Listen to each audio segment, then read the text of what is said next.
Hello, ladies and gentlemen. I'm your new official host for AWS Unorganized, Phillip, the Flying Phillip. I'm a long lost clone of Phillip that was also created in his lab. However, unlike that crazy, bombastic scientist, I excel more in being more calm, laid back, welcoming even, to kind of let you in on this more chilled out B show. Phil's been a little busy with Doug Dimmadome, his investments and whatnot, so he called me in to fill in for the B show. Now, a little bit about myself. Like I said, I'm a clone, and I just want to give everybody a good vibe. And today, we have two lovely drummers, Lynette Guycott and Kim Pine, both of the Scott Pilgrim fame, both known drummers, and they're both qualifying to see who will enter the women's chamber match. Now, the list Philip gave me is so far confirmed entrants are Marge Simpson, current champion Haru Okumura, who goes by Noir, and recent addition, a robotic Nia Jax. What the fuck is this show? Well, whatever it is, we see at I Cooked Envy, the official handle for Lynette, and I gotta say, I do have some respect for someone who's able to cuck a famous star like one Envy Adams. So, excellent work there, my robotic armed acquaintance. Question is, will she be able to put that skill into the ring? We know that she's capable of both teleportation and arm extension. However, AWS tends to limit the superpowers. But, speaking of new though, this is the new arena. We have a waffle barricade. We're sponsored by the Firefly Funhouse, official show of former WWE star and current Unlimited star, The Fiend Bray Wyatt. And of course, we're outside in the middle of a sunset to really help give off the nice vibe of the show. And here we see enter the one known as Timothy Pie. Timothy Pie. That Scott sucks. Okay, I'm gonna make a guess and say their actual name is not Timothy, but that would be amazing. You have to admit. Some nice fireworks going on, though, I must say. See, even in the B show, we are still able to afford pyro. I'd let you know how Philip's current financial advisement is going, which is surprisingly quite well. He's actually able to afford both shows, and he doesn't need to release half his roster for those deadlines, so... Of course, there is a difference between a video game and a reality. That was a joke. Anyway, here we see Timothy enter the arena. I'm having a very hard time saying that name without cracking up. Excuse me for losing my cool, but yes. Welcome to the first ever match to take place inside of an actual unorganized arena. We have the flaming stairs, as you can see to our left, as we begin with a little bit of a technical mishap. We also have a new ref, as the zombie is more assigned for free run. Oh, what a punch. As we see, we have the Mad Max ref. He's got face paint, and he actually has quite the thirst for blood. Why isn't he on Chaos? I don't know, but hopefully he can keep his cool. That's why we're in the middle of the sunset. Helps keep him calm a little bit. You see also to the right we have we have the wooden stairs, much like Chaos, though this is a different type of wood. This wood is actually more trimmed off, cleaned up, splinter-free. Because we don't want to get 8 people injured on our show. I know it's hardcore wrestling, but at the... Oh, wait a minute, I just realized something. Chaos may have the countouts banned, but we still have them. We want to help differentiate ourselves more with more traditional rules. Chaos, on the other hand, is more about the chaotic nature. Unorganized, we have a little bit of chaos, but not too much. We don't want to go overboard with it. Just a nice, relaxing time. Again on the flaming stairs as Lynette enters the ring. Will she accept the countout win? Not exactly. I must say, a nice change of character for Lynette. Quite a positive one, though, too. I mean, Before, she would have probably let the count in, but it seems that wrestling her opponent, she seems to have gained an actual kind of respect for her. Perhaps even a face turn. But will Kim accept the count-out win? No, she returns the favor.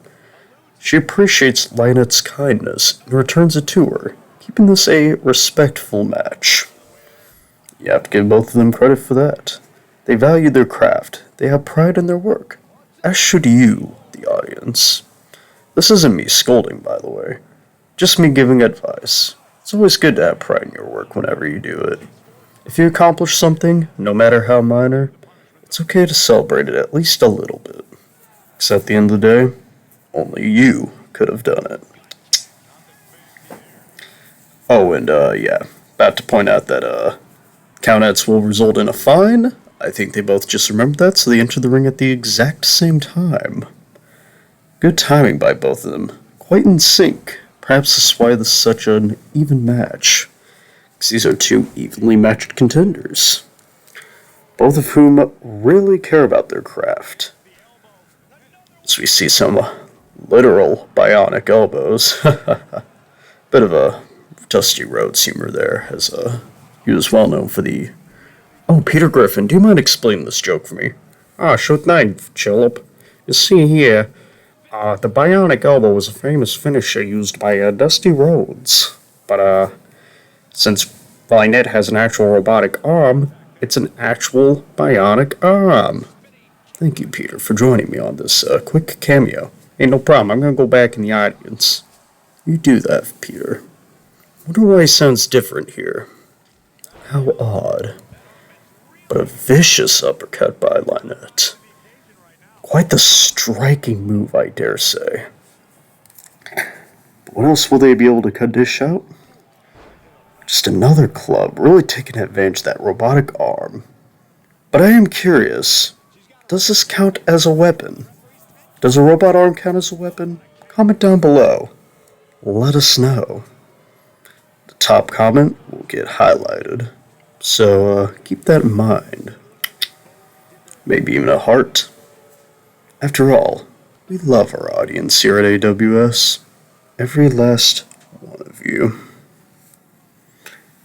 Anyway, we're back outside again. These two may respect their own work, and each other's work.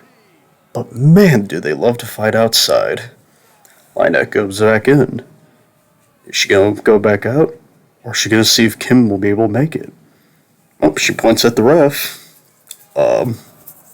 Thanks for giving the shout out. Oh, she breaks up the count again.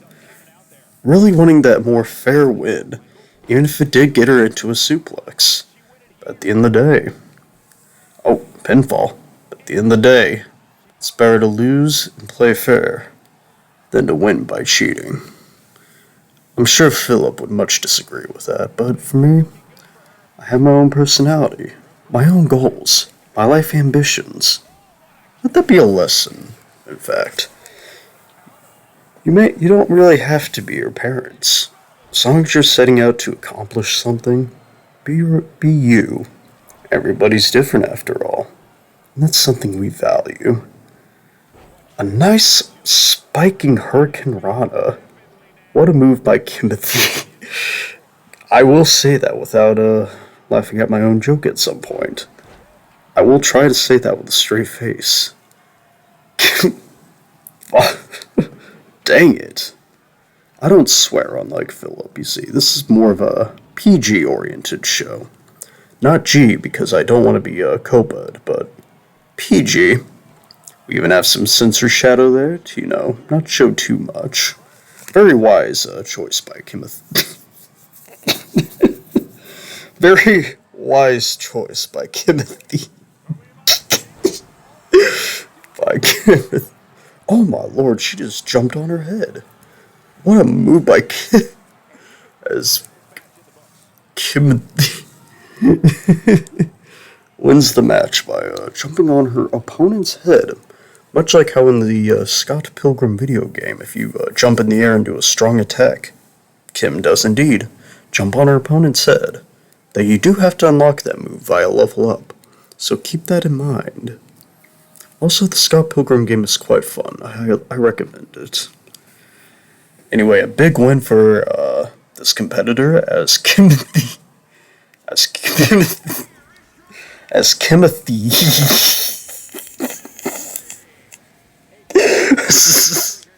As Kimothy enters the chamber. We have 4 out of our 6 competitors confirmed. Who are the other 2? Stay tuned, because we have 2 more women's matches left to determine those final 2 slots. Anyway, I have been Phillip, the Flying Phillip, and I hope you've had a chill day, and I need to try this one more time. Kimothy. Yes.